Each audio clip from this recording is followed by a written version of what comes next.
excited, and I am so excited to be down here on the carpet because I get to talk with the man who basically is the creator of Cyborg, I would say? The recreator of Cyborg. The creator of Cyborg and the recreator of Victor. Yes, the creator of both personas, really. When you think about it, I created them both in one way or another. Yes. So I'm so excited to have you here and just talk about this movie in general. What is it about this character in particular that really drew you in? I think the beauty of Cyborg is that he sort of, in my mind, represents the other. That unlike all of the other superheroes, he has no alias. He has to be himself 24/7. And he has to be able to accept who he is. So it's kind of like being black in the world. You have to accept who you are all the time, and you can't hide from it. So he has to deal with it. And I think it's a wonderful metaphor for this movie. And getting to do the film, obviously, Cyborg's a character that so much of it was CG and stuff that happened after the fact. What are you hoping to see the most on the big screen? Is this your first time seeing it tonight? Absolutely. I want to see the whole thing. I mean, I can't wait to see the film. Yeah, absolutely.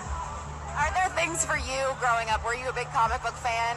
I wasn't really, no. I mean, I read a couple of Superman books and, the Batman stuff, but I wasn't a big comic book person. So what is it about this world that you think keeps people coming back over and over again?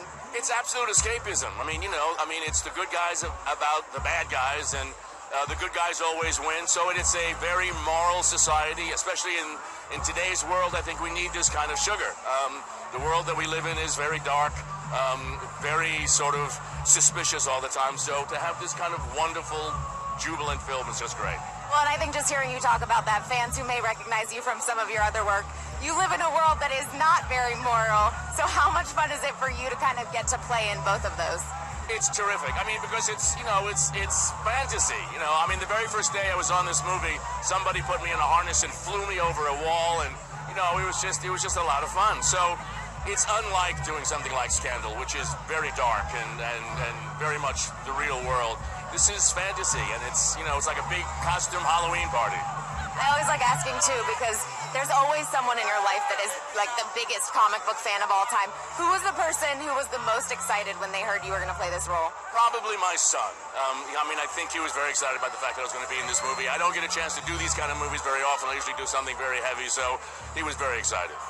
Awesome. Well, thank you so much for joining us. Enjoy your evening. Earn some extra dad points. Thank you. I will. Thank you so much. Nice to see you.